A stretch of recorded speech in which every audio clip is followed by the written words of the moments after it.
nígbà June 12 èyí làwọn tí Sani Abacha pa. nígbà tí Moshood Kashimawo Ọláwálé MKO Abiola ti wọlé ìbò ní June 12 1993 tíjọba ológun Ibrahim Babangida sì ti fagilé ní ọjọ́ kẹtàlélógún oṣù kẹfà ọdún 1993 náà ní wàhálà gidi ti bẹ̀rẹ̀ o. nígbà tí Abiola sì gbọ́ fìrìfìrì pé àwọn ọmọ Babangida fẹ́ pa òun, ó yẹra kúrò ní Nàìjíríà lọ́jọ́ kẹrin oṣù kẹjọ ọdún 1993. nígbà tí ìjọba bọ́ sí ọwọ́ Ernest Shonekan lọ́jọ́ kẹtàdínlọ́gbọ̀n oṣù kẹjọ 1993 tí ọ̀gágun Sani Abacha sì dàbí igbákejì fún Shonekan, àwọn sọ́jà yìí bẹ̀rẹ̀ sí ránṣẹ́ sí Abiola lábẹ́lẹ̀ pé kó máa padà bọ̀ nílé, àwọn yóò yanjú ohun gbogbo fún un. nídìí èyí Abiola padà sí Nàìjíríà lóṣù kọkànlá 1993 lẹ́yìn tí àwọn Sani Abacha ti lé Shonekan dànù tí àwọn ológun wọ̀nyí sì ti gbàjọba fúnra wọn. bí Abiola ti dé, ọ̀dọ̀ Sani Abacha ló gbà lọ nílé ìjọba ní Dodan Barrack ní Ọbalẹ́ndé lẹ́kọ̀ọ́. lọ́jọ́ tí Abiola ń lọ yìí, òun àti Bọ́lá Tinubu pẹ̀lú àwọn míì ni wọ́n jọ lọ. nígbà tí Abiola jáde nípàdé tó bá Abacha ṣe lọ́jọ́ náà ló bẹ̀rẹ̀ sí pé àwọn alátìlẹ́yìn ẹ̀ láti orí bàbá Gana Kingibe tí í ṣe igbákejì ẹ̀ pé kí gbogbo wọn lọ bá Abacha ṣiṣẹ́ nítorí Abacha ti ṣàdéhùn pé oṣù 6 lòun yóò ṣe tóun yóò fi dá ohun gbogbo padà bọ̀ sípò fóun tí àwọn yóò sì gbé ìjọba fún Abiola tó wọlé ìbò nígbà tó jẹ́ gbogbo ayé ló mọ̀ pé òun ló wọlé. bẹ́ẹ̀ ni àwọn bíi Lateef Jákàndé, Ebenezer Babatope, Olú Ọ̀nàgorúwà, Bọ́lájí Ọ̀ṣọ́mọ, bàbá Gana Kingibe àti àwọn míì bẹ́ẹ̀ wọ inú ìjọba Abacha láti bá a ṣiṣẹ́. ṣùgbọ́n lẹ́yìn tí Abacha ti ṣe oṣù kan àti ọjọ́ díẹ̀, ìyẹn lọ́jọ́ keje oṣù kínní ọdún 1994, Abacha kó ẹrù ẹ̀ kúrò lẹ́kọ̀ọ́ ó gba Àbújá lọ. bẹ́ẹ̀ nígbà tó fi wà lẹ́kọ̀ọ́, àwọn Abiola ń rí bí ẹni tó ń jà fáwọn tí yóò sì ṣe tàwọn ni. bó ti kó lọ sí Àbújá yìí mú ìfura lọ́wọ́, àmọ́ ìjọba ti bẹ̀rẹ̀, ó ti fẹsẹ̀ múlẹ̀, kò sí ohun tí wọ́n lè ṣe mọ́. oṣù 6 péré ni Abacha yóò fi ṣèjọba gẹ́gẹ́ bí àdéhùn, ṣùgbọ́n nígbàdà tó ti wọ Àbújá báyìí, àdéhùn náà yí padà, ó sì hàn pé Abacha kò ní tẹ̀lé àdéhùn kankan mọ́.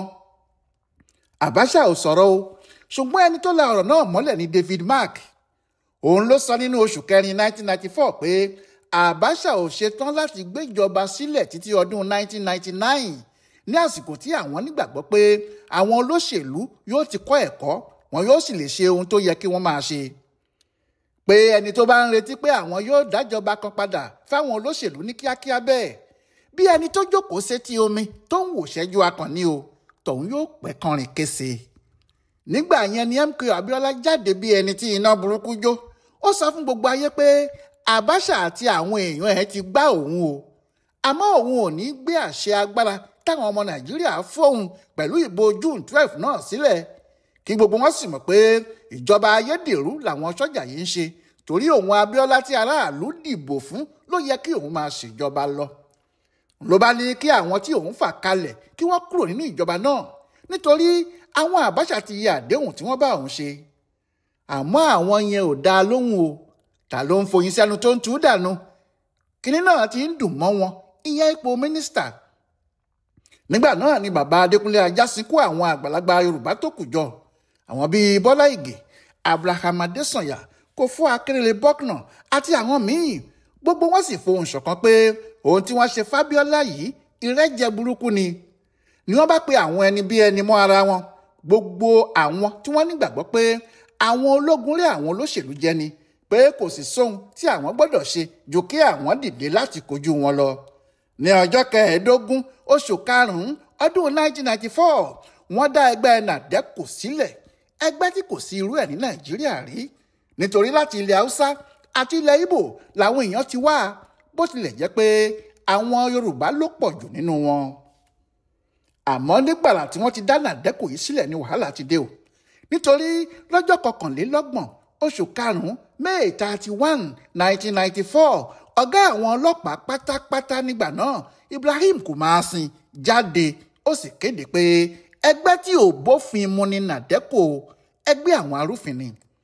Ṣùgbọ́n àwọn nàdẹ́kò kò torí ẹ̀ dáhùn. Nígbà tó sì di ọjọ́ 11 oṣù kẹfà ní 1994, MKO Abiola kéde pé òun ni ààrẹ Nàìjíríà. Ó lọ sí Ẹ̀pẹ́tọ̀dó, ó bá gbogbo ọmọ Nàìjíríà sọ̀rọ̀ gẹ́gẹ́ bí ààrẹ wọn.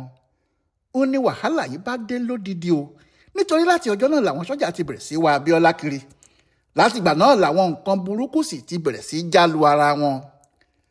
Àwọn Abacha fura pé àwọn ológun kan wà lẹ́yìn Abiola tí wọ́n ń ṣàtìlẹ́yìn fún un, pé pẹ̀lú ìkéde yìí ó jọ pé láwọn ọ̀gágun kan tí wọ́n ń bá ṣètò ìfipágbàjọba, nítorí ẹ̀ láyà ṣe kó tó fi lè kéde ara ẹ̀ bí ààrẹ. Ni wọ́n bá bẹ̀rẹ̀ sí wá àwọn ọmọ ogun Nàìjíríà tí wọ́n jẹ́ ọ̀gá tí wọ́n súnmọ́ Abiola, pàápàá àwọn tí wọ́n jẹ́ Yorùbá àti àwọn tí wọ́n ní wọ́n jọ ń ṣe nàdẹ́kò kiri. Kò wá sẹ́ni tó mọ bí wọ́n ṣe gbọ́ orúkọ Babátúndé Elégbédé o. Elégbédé yìí ọ̀gá anẹ́fì ni, ọ̀kan nínú àwọn ọmọ ìgbìmọ̀ apàṣẹ tó ga jùlọ nígbà tí Babangida ń ṣèjọba ni. Ọ̀kan nínú àwọn tí wọ́n sì ń jà nínú ìgbìmọ̀ pé kí wọ́n gbéjọba fẹ́ni tó wọlé ìbò ni. Ó ṣeéṣe kó jẹ́ ìyẹn ló jẹ́ kí wọ́n dájú sọ ọ́, kí wọ́n sì rò pé tí wàhálà bá ṣẹlẹ̀ ẹ̀yìn Abiola yìí ni yóò wà. Ọ̀gá gan ni, nítorí ó ti ṣe gómìnà ìpínlẹ̀ Rivers ní 1978 sí 1979. Òun sì ni olórí ẹ̀ka iléeṣẹ́ ọ̀tẹlẹ̀múyẹ́ àwọn ológun gbogbo, Chief of Defence Intelligence. Àfi bí wọ́n ṣe dènà dé lórí 3rd Mainland Bridge tí wọ́n sì pa á lọ́jọ́ 19 oṣù kẹfà 1994. Nítorí pé ọ̀rọ̀ náà ṣẹ̀ṣẹ̀ bẹ̀rẹ̀ ni, kò sẹ́nìkan tó fura sáwọn ọmọ Abacha. Kálukú kàn ń wádìí pé kí ló lè dé tí wọ́n fi ìbọn àwọn sọ́jà, ìbọn ológun ńlá tí wọ́n sì dá ọta ìbọn bíi 70 ságbárí òun nìkan. Ọjọ́ mẹ́rin lẹ́yìn èyí, lọ́jọ́ 23 oṣù kẹfà 1994, ìjọba Abacha mú Abiola nínú ilé rẹ̀ níkẹjà lẹ́kọ̀ọ́. Lóru ọjọ́ náà ni wọ́n sì gbé e lọ sí Àbújá. Àbírú kí lèyí làwọn èèyàn ń wí, nítorí ní wìrìwìrì làwọn ọ̀rọ̀ náà ń relu ara wọn. Làwọn ẹgbẹ́ awakọ̀ elépo bẹntiróòlù ilẹ̀ wa bá kọ́kọ́ da iṣẹ́ sílẹ̀ lọ́jọ́ 7 oṣù keje 1994. Ní kò bá sí ẹni tó rí epo mọ́tò rà níbìkan, ni mọ́tò pàápàá kò bá ṣiṣẹ́. Nígbà tó sì di ọjọ́ kejì ọjọ́ yìí, ìyẹn lọ́jọ́ 8 oṣù keje 1994, ìjà àgbòrò bẹ̀rẹ̀ ní gbogbo ilẹ̀ Yorùbá títí di Ẹdó. Nígbà tí kinní náà kò sì rọlẹ̀, Abacha pè pàdé àwọn olórí ológun gbogbo jọ lọ́jọ́ 1 oṣù kẹjọ ọdún 1994 náà. Lẹ́yìn ìpàdé yìí ni wàhálà fẹjú lójú méjèèjì ní gbogbo Nàìjíríà, wàhálà tí ẹnikẹ́ni kò rí rí. Láàárín oṣù keje sí ìkẹjọ yìí, ó lé ní 30 àwọn èèyàn tí wọ́n yìnbọn pa nítorí pé wọ́n ń fẹ̀hónú hàn yìí. Àwọn sọ́jà ló ń pa wọ́n o. Nígbà náà ni Abacha gbógun ńlá tí gbogbo ẹni yòówù tó bá ti ń ṣe nàdẹ́kò tàbí tí wọ́n ń ṣe àtìlẹ́yìn fún wọn.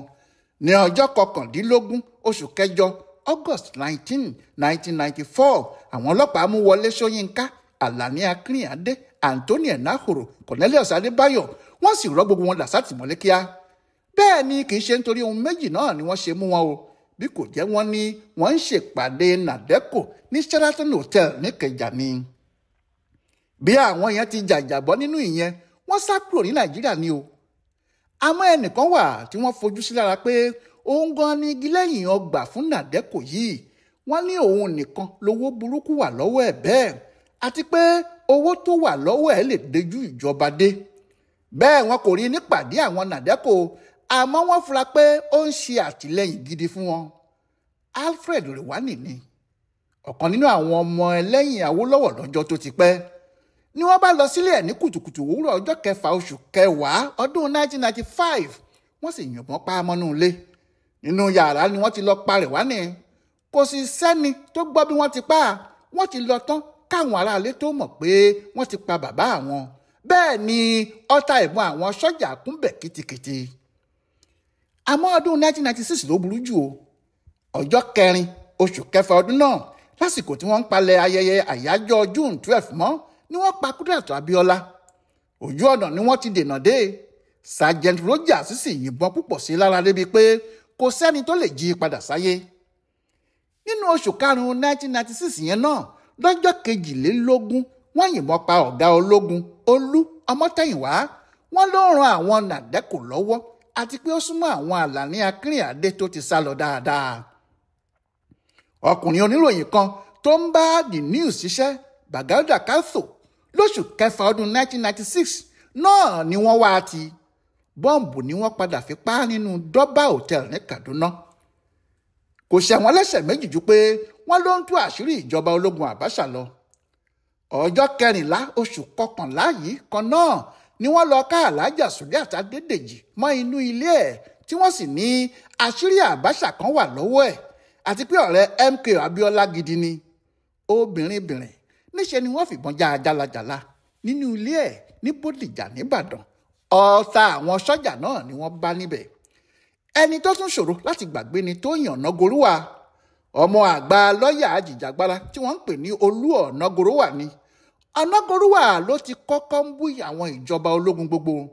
Àmọ́ nígbà tí àwọn Abacha dé, nítorí pé ọmọ Odò Ògbólú ni, Ọ̀làdìpọ̀ Díyà tí wọ́n jọ jẹ́ ọmọ ìlú kan náà ló yí ọkàn ẹ̀ padà pé kó máa bọ̀ kó wá bá àwọn ṣiṣẹ́, kó wá bá àwọn tún nǹkan ṣe. Òun ló bá wọn ṣiṣẹ́ o. Àmọ́ nígbà tí wọ́n kó àwọn òfin aburú kan jáde lójijì láì tí ì pé ọdún kan tí Abacha gbàjọba, tí wọ́n ṣe òfin múnimúni, òfin tó lè sọ gbogbo aráàlú sóko ẹrú. Ọ̀nàgorúwà jáde sí gbangba pé òun kò mọ kinní kan nípa òfin náà o. Bẹ́ẹ̀ àwọn ọmọ Abacha yìí ti kéde tẹ́lẹ̀ pé òun ló ṣàwọn òfin náà nítorí òun ni mínísítà fún ètò ìdájọ́. Òun ló bá lóun fẹ́ fìbínú fìjọba wọn sílẹ̀ ni wọ́n bá ní kò tí ì lè lọ o. Àmọ́ ọ̀sẹ̀ tó tẹ̀lé làwọn fúnra wọn lè dànù ni wọ́n bá ń wá ọ̀nà láti fìyà jẹ. Àmọ́ wọ́n mọ̀ pé pẹ̀lú ariwo tí ọ̀rọ̀ náà mú dání, bí àwọn bá ṣe kinní kan fún un, ayé yóò ti mọ̀ pé àwọn ni. Nítorí ẹ̀ ni wọ́n ṣe sinmi. Ṣùgbọ́n nígbà tó di ọjọ́ 18 oṣù kejìlá 1996, àwọn ọmọ Abacha yìnbọn pa Tóyìn, ọmọ Olú Ọ̀nàgorúwà, síwájú ilé wọn gan. Lọ́ọ̀yà ńlá ni Tóyìn, ó ti kàwé òfin, ó gba PhD. Àmọ́ àwọn ọmọ Abacha fi lá bàbá ẹ̀ lójú láti gbẹ̀san ohun tí wọ́n ló ṣe fún wọn. Abacha ti ní kí wọ́n mú Shehu Musa Yar'Adua pé kí wọ́n jù ú sẹ́wọ̀n tipẹ́tipẹ́ nítorí pé ó wà lára àwọn tí wọ́n fẹ́ fipá gbàjọba òun ní 1995, òun pẹ̀lú Ọbásanjọ́. Nínú ẹ̀wọ̀n náà ló wà tí wọ́n fi fún un ní májèlé jẹ. Kò rí aporó lò sí o. Ohun tó pa á lọ́jọ́ 8 oṣù kejìlá 1997 nìyẹn.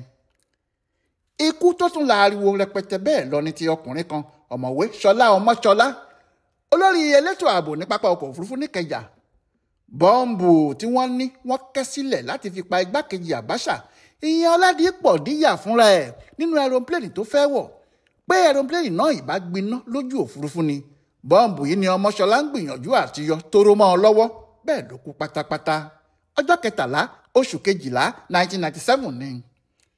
Ní ọjọ́ 26 oṣù kejì lọ́dún 1998, oníròyìn Guardian kan, Túndé Ọládépò, pàdé ikú ẹ̀ níwájú ilé òun náà gan-an. Kò sí ohun tó ṣe ju pé ó kọ ọ̀rọ̀ nípa àwọn ọba oníjẹkújẹ tí wọ́n sọ pé Abacha nìkan làwọn ń fẹ́ kó di ààrẹ alágbádá ní Nàìjíríà. Ohun tó kọ sínú ìwé tí Abacha àti àwọn ọmọ ogun ẹ̀ ló ń bú àwọn ọ̀rẹ́ àwọn rèé. Ni wọ́n bá ká a mọ́lé ẹ̀, wọ́n sì yìnbọn pa á lójú tọmọ tìyàwó. Ọjọ́ aburú gbáà kan ni. Àwọn tí wọ́n yìnbọn pa nítorí June 12 tí ayé gbọ́ orúkọ wọn rèé. Bẹ́ẹ̀ ọ̀gọ̀ọ̀rọ̀ ló kú. Àwọn bíi Kẹ́hìnsàrò wíwá àtàwọn 9 ọmọ ìlú Ògònì tí Abacha ní kí wọ́n padànù nítorí ọ̀rọ̀ epo bẹntiróòlù tó wà nílẹ̀ wọn, àti àwọn míì bẹ́ẹ̀ bẹ́ẹ̀. Ojúmọ́ kan ikú kan ni láyé Sani Abacha. Ayé Abacha kì í ṣe ohun tọ́mọ Nàìjíríà yóò gbàgbé, àfi kí Ọlọ́run san ọkùnrin sọ́jà onígò dúdú náà lẹ́san tó bá tọ́ sí i. Yẹmí Ògúnjọbí ló ṣàkójọpọ̀ àwọn ikú òjijì wọ̀nyí fún Ibùdó Àgbáyé fún Àṣà àti Ìṣe Yorùbá World Center nínú ọgbà Yunifásítì Ìbàdàn. Ẹ kú etí gbọ́ o.